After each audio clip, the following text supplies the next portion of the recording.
as we conclude the series, we do want to clearly say we do believe that it's possible to trust again.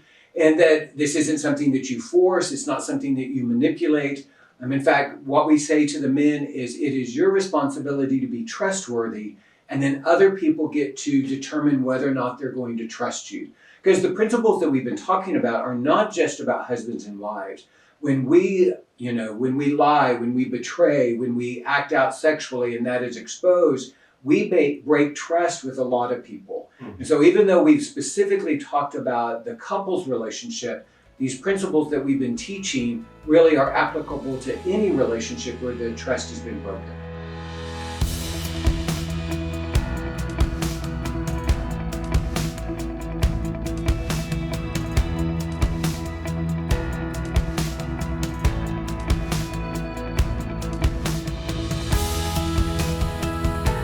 Welcome to the Faithful and True podcast. We're happy to be back with you today. I'm Randy Everett, co-host, here with our usual host, Dr. Greg Miller. Greg, how are you today? I'm doing great. It's good to be here. Greg, you're going to be really happy with me because I went back and made lots of extra effort and was able to convince Jim Fong to come back and rejoin us on the podcast. Jim, of course, for those of you who are aware of our team here at Faithful and True, Jim's the clinical director at Faithful and True. He is a CSAT, which is a certified sexual addiction therapist, as well as a licensed marriage and family therapist. He's got a bunch of other acronyms that I've lost track of, but fantastic therapist and resource here at Faithful and True. Jim, welcome back to the podcast. Yeah, it's good to be here. We're in the sweat lodge here. Yeah, exactly right. It's cold and snowing outside. The fireplace going, and now we're sweating. The fire is warm and delightful. We took a risk and included Kayla, who we love dearly,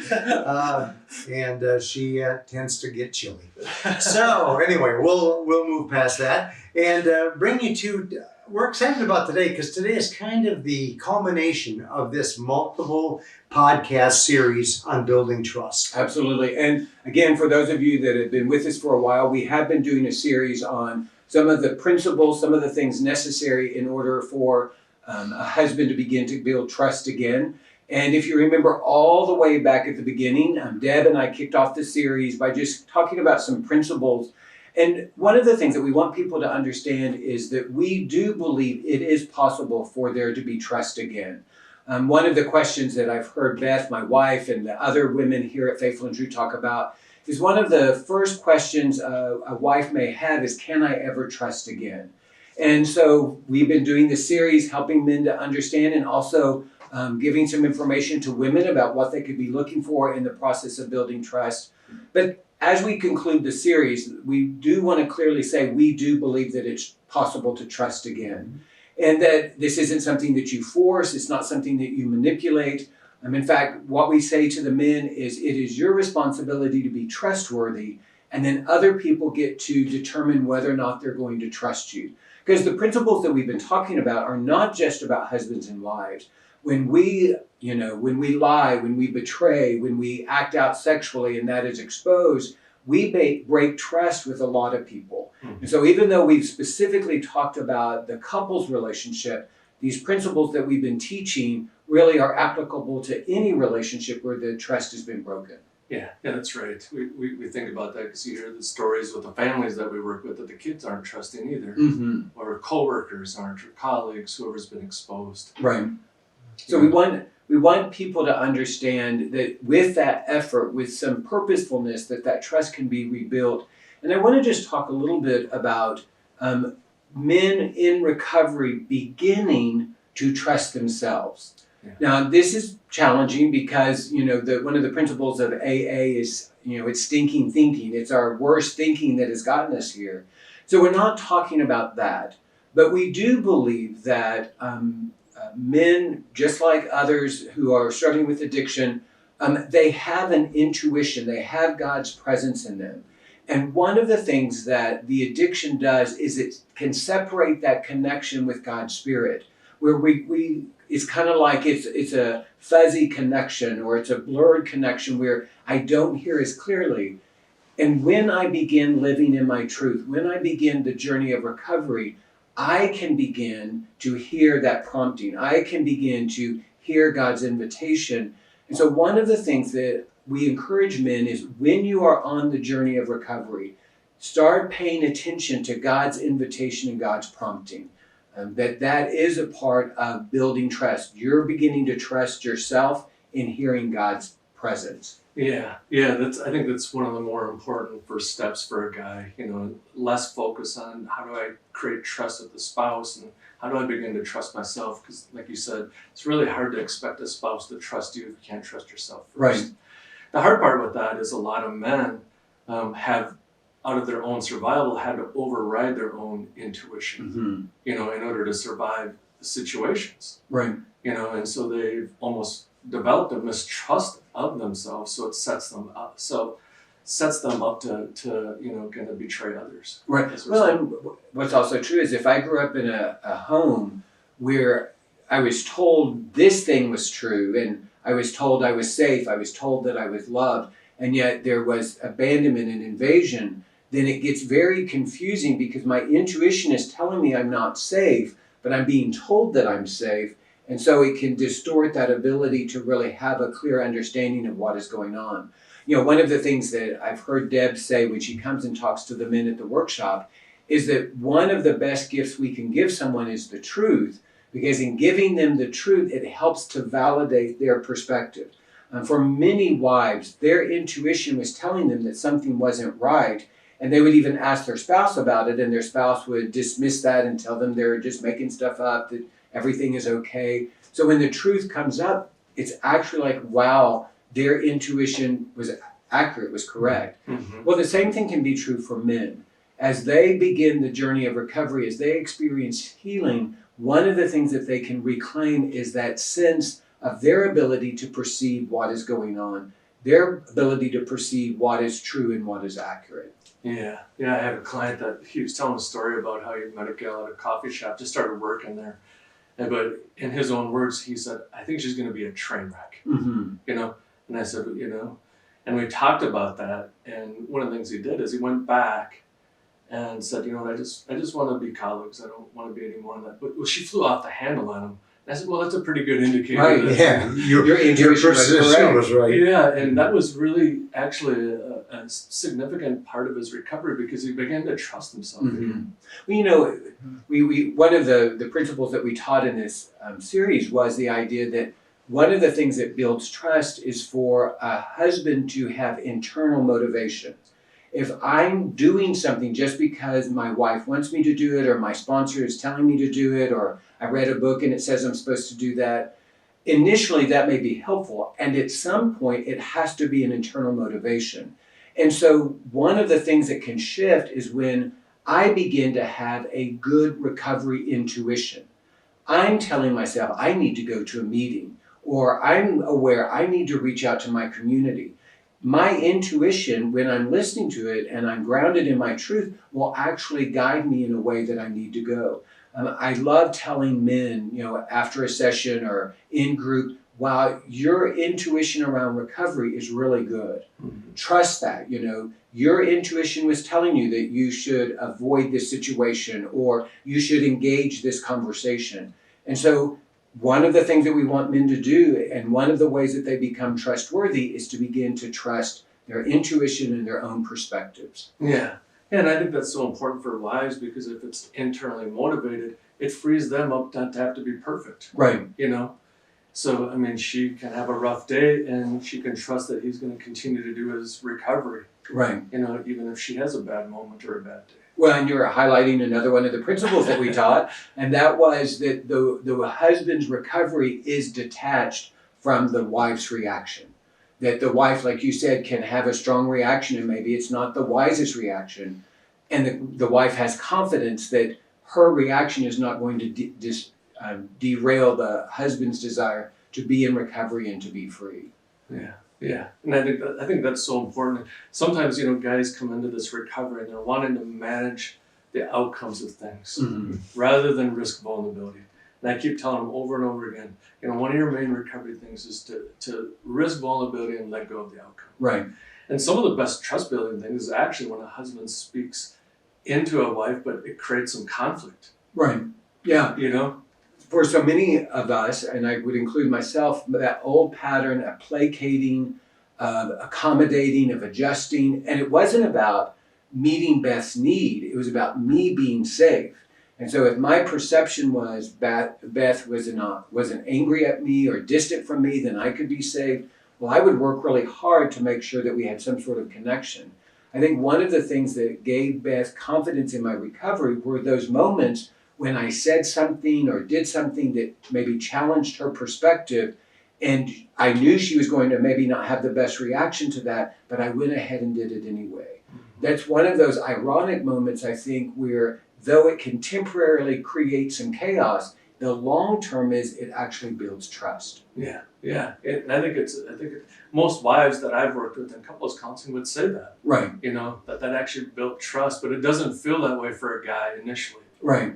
Because if I'm not being open and honest about the things that are difficult, then I begin to be suspicious of what are you not telling me, and that can begin to create that sense of you're not trustworthy. Yeah. But if I'm being honest about the stuff that I actually think you're going to have a strong reaction to, or maybe I perceive it as a negative reaction, and I'm willing to share that, then you're going to have more confidence that I'm sharing what is going on in my life. Yeah. And the managing the outcomes usually creates the outcome that you're hoping to avoid. Right. You know what I mean? Like I would hold back, but then my wife later finds out that I held back and I didn't share with her. Now, really got an issue. Right. That blows up in your face. One is kind of like it just delays it. Yeah. That I can either be honest about it now and deal with the consequences, or I can try to manage this and hide this, knowing that if it does come out, I'm just delaying the fact that she's going to be angry, and now she's going to be angry about the fact that I've hidden something. That's right. So ironically, this trust building piece is my willingness to move towards those things that historically I've avoided. I often say that there are certain family rules that we grew up with that help contribute to the addiction. And if we're going to get free, we have to be willing to break those rules. And so for a lot of men, they want peace at all cost, and they'll accommodate, they'll adjust. And so one of the rules that they have to break is it is better to be honest and there be conflict than to be silent and avoid conflict. And that can feel very disruptive to a man early on in his recovery. Mm-hmm. What's interesting is, I just thought of this, just because your wife is angry at you doesn't mean that she doesn't trust you. Yeah. And that may have to be a new message that a guy has to deal with. My wife can actually be angry because I did speak something that she had a reaction to, but that's actually building trust because I was willing to do that. That's right. The marriage research shows that the avoidance is the biggest predictor of divorce or separation, Mm-hmm. not conflict. Right.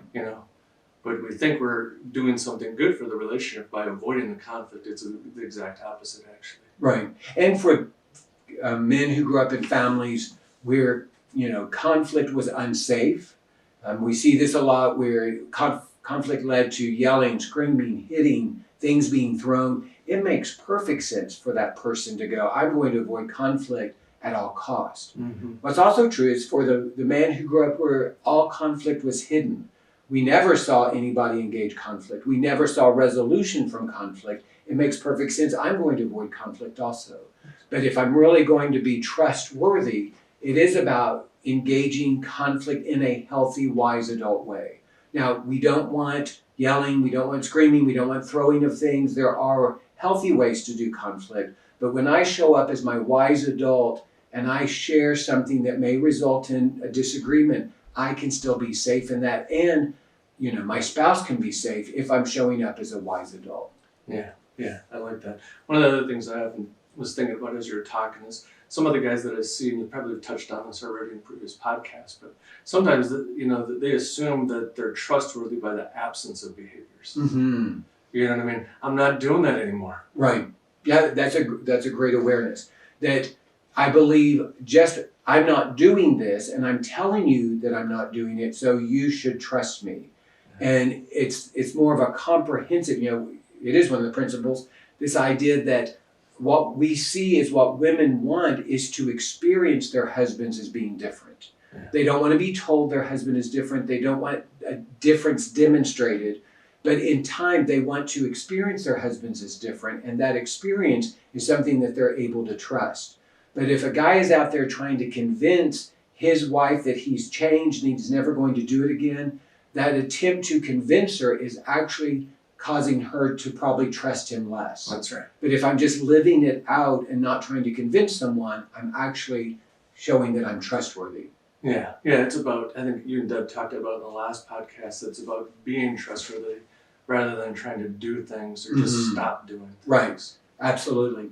One of the things I teach and believe and often talk about is I think there are 4 things that are foundational for emotional health, for emotional, spiritual health, just to be a wise adult. And one of them, the first one, is self-awareness.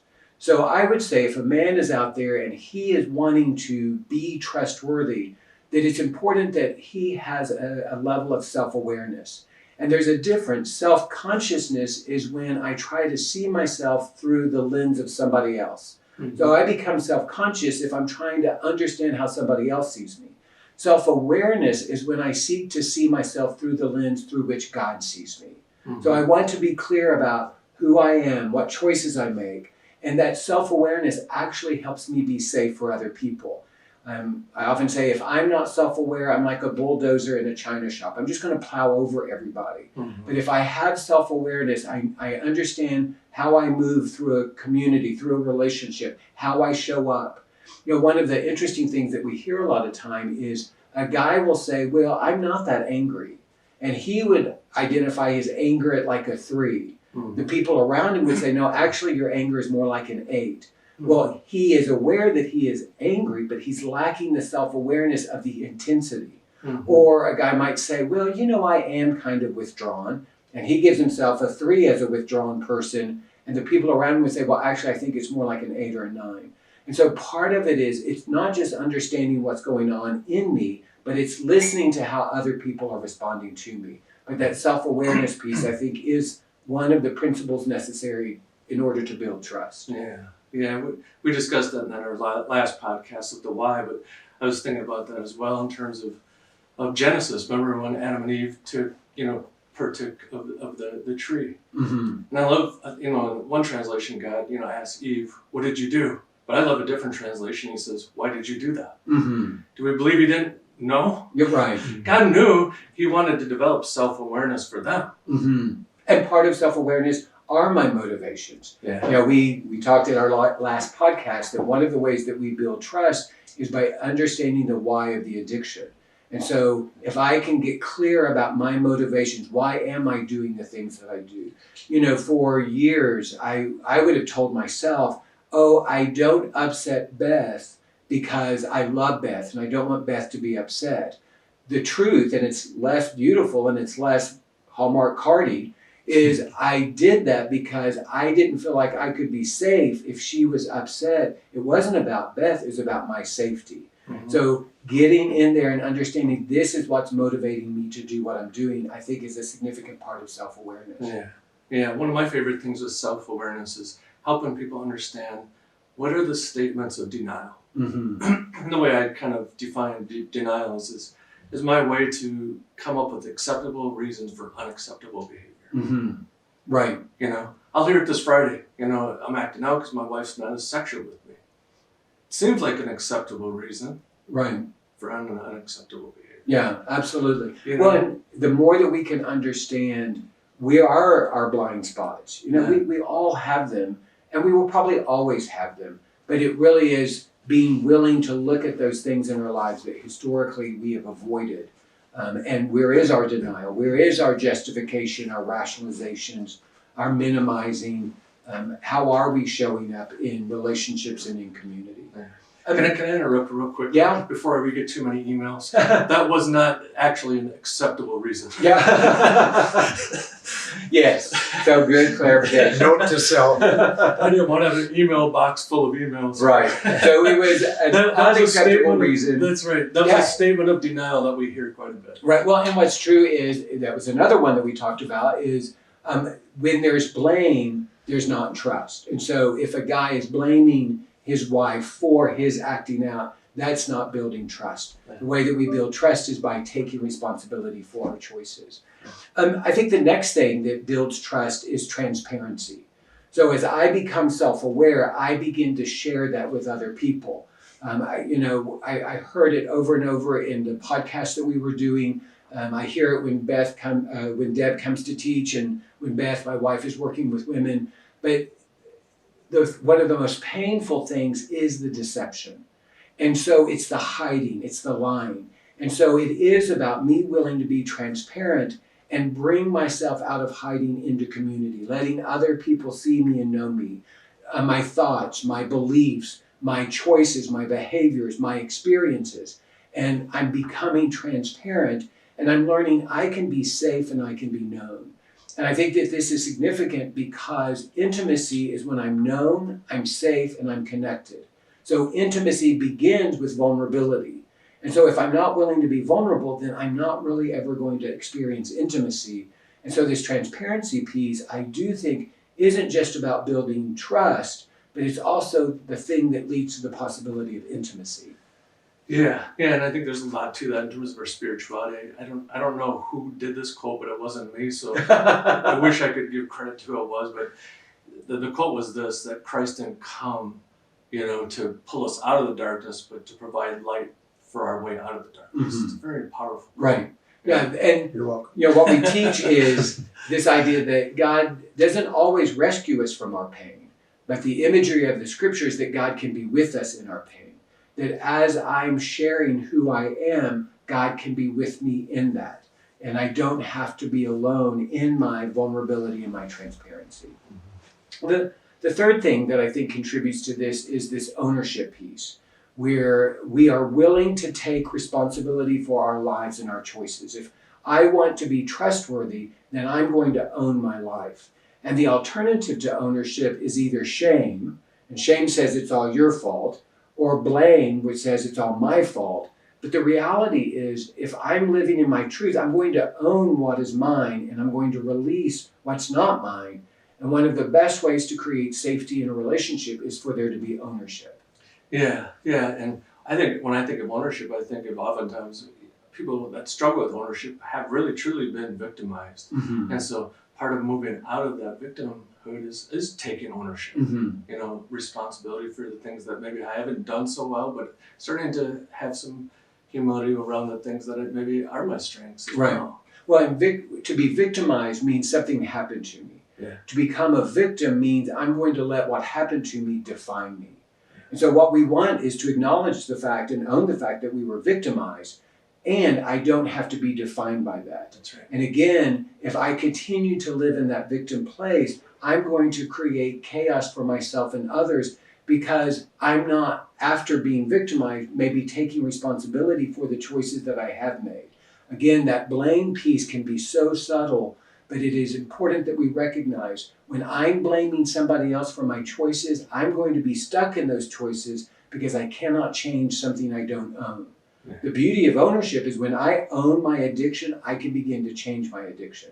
And again, if a guy is out there and he is blaming anyone or anything for his addiction, he's going to stay stuck in it. Mm-hmm. So if I'm blaming my spouse, if I'm blaming my past, if I'm blaming my experiences, I'm never going to get free because I'm not taking responsibility for it. But there's an empowerment that says, this is mine and I'm going to change it. Stewardship begins with ownership. If I can't own it, or if I don't own it, I can't steward it. Yeah. And there is some unfairness about that. If we have been victimized, there is some unfairness that we have to deal with sometimes, Mm-hmm. but that is about, maturing and growing. Right. Is taking ownership of some of the things that have happened to us that aren't our fault, but Yeah. we have to deal with it. Yeah, and that's a great point, is that when we are victimized, when there's abuse, when there is trauma, it isn't fair. And I know for a lot of people, if they live with this belief that life is supposed to be fair, it actually creates more chaos for them. And the danger of it is it can lead to entitlement. This belief that, well, my life isn't fair, therefore I deserve this. Mm-hmm. Versus there have been things in my life that are unfair. There are things that happened to me that were outside of my control. And again, I don't have to be defined by them.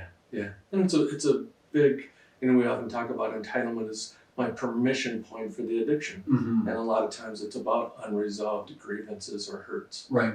Yeah. The final thing that I would mention, if we're going to be trustworthy, is that we're going to be intentional in the way that we live. So many of the men that come through the workshop, and I would say that this was true for me, just live lives of reaction. I'm just responding to whatever's coming my way. But if I'm going to be a trustworthy person, I'm going to be very purposeful. I'm going to be intentional. And I'm going to put energy and effort towards those things that I want and desire. My wife or my community is going to have confidence that I want to be free, that I want to be in recovery, because I'm living in a very intentional way. I'm not just going to hope that I get free. I'm going to do the things that support my freedom. I'm not going to just hope that people will trust me. I'm going to do things that lead to me being a trustworthy person. And so the more that we can go from just living a life of passivity and reaction to intentionality, the more that we're going to be seen as trustworthy, I believe. Yeah, I always kind of give this picture when I talk about, when we're trying to recover this ability to be intentional. I give this analogy of, think about the little boy, because I grew up playing baseball, in the summer. He'd wake up in the morning and be like, are we going to play at the high school or are we going to play at the middle school? And then what do I got to do to make the team in the fall? Mm-hmm. But think about the kid that, maybe his dad's an alcoholic or his mom's depressed. And he's worried, is dad going to drink today or is mom going to get out of bed today? Mm-hmm. See, he's reactive to what mom and dad are doing. He loses the ability to say, well, I'm going to play baseball there or here. Right. You see what I mean? Or what do I want? Do I want to go fishing or do I want to go to the library or what do I want? You see what I mean? And so helping them to kind of see how this reactivity developed, and then what would it look like to be intentional? What does it look like to wake up in the morning and say, this is, kind of where God's calling me to work or to do? And maybe a way to say that is, for some people, intentionality was a luxury. Yeah. That given the circumstances that they were in, there were so many crises or difficulties or challenges that were consuming them, and literally they were just trying to keep their heads above the water. Using that same imagery, there are those who their life circumstances allow them to determine they're going to swim and go to some place. Somebody else simply is trying to do their best to keep their head above the water and not drown. And so it becomes a significant shift when they find enough peace, confidence, capacity, ability to start swimming towards the goal, not just treading water. Yeah. So, even an easy exercise for intentionality is maybe I want to start maybe trying some different hobbies, because I never did get an opportunity to discover if I like sports or if I like fishing or music or whatever it is. Right. Well, and even as simple as creating a goal for this day. Yeah. On this day, this is something I want to move towards. And it doesn't have to be big. In fact, if it's too big, it won't happen. But just to try this new restaurant, or to check out this particular thing, or to explore this particular hobby, where I'm shifting. So I'm not just living a life of reaction, but I'm trying to live very intentionally. That's right. And that is a big thing. We just did a couple session, and the wife was kind of upset because the husband wasn't asserting, where he would want to take her out to eat. And he didn't grow up that way. He was reactive to his older siblings, whatever they chose. Right. And so he was trying to, recover that for his wife to be able to say, hey, I'd like to go to one of these 3 restaurants. Would you like to go with me? Yeah. Well, and what's interesting is what you're alluding to is to live intentionally is vulnerable. Yeah. So it takes risk. It takes courage to be intentional, because I'm being vulnerable. I'm expressing a need, or I'm expressing a desire, and I want to put effort towards it. I may or may not be successful. And so that could be a very scary place to live. Yeah. So we're coming to the end. I was just going to introduce your opportunity to wrap up this series on building trust. Yeah, so what I would say is, for those of you that have been with us through this entire series, we are so thankful. We hope that this has been helpful. Maybe you've come in at the end of the series. Well, all of these podcasts are available, so you can go back and start listening to them at the beginning. The thing I would want to leave you with is there is hope. That if you are in a relationship and someone has significantly broken trust, if they are willing to do the work, to be all of the things that we've talked about, there is a way to build trust and to create that connection relationship that you want. And the beauty of Faithful and True is there are many of us, we did break trust, and now we are living in relationships that are thriving because we were willing to do the things that we've identified. So there is hope, and we always want to leave you with hope. Absolutely. If today's podcast has opened your eyes to your personal situation and you'd like the help that's available here at Faithful and True, we invite you to visit our website, faithfulandtrue.com, where you'll find many free resources and available resources. We have an online bookstore with all of the books by Mark and Debbie Laaser, as well as the book by Greg's wife, Beth Miller. Just great materials, very helpful to help you in just about every possible aspect of this healing journey. In the meantime, we'd also invite you to take a look at the information and registration opportunities for our Men's Journey workshop that we offer every month here, as well as the couples and spouses workshops coming up later this year. So in the meantime, we hope this coming week for you will be a week that's filled with many blessings and with great vision.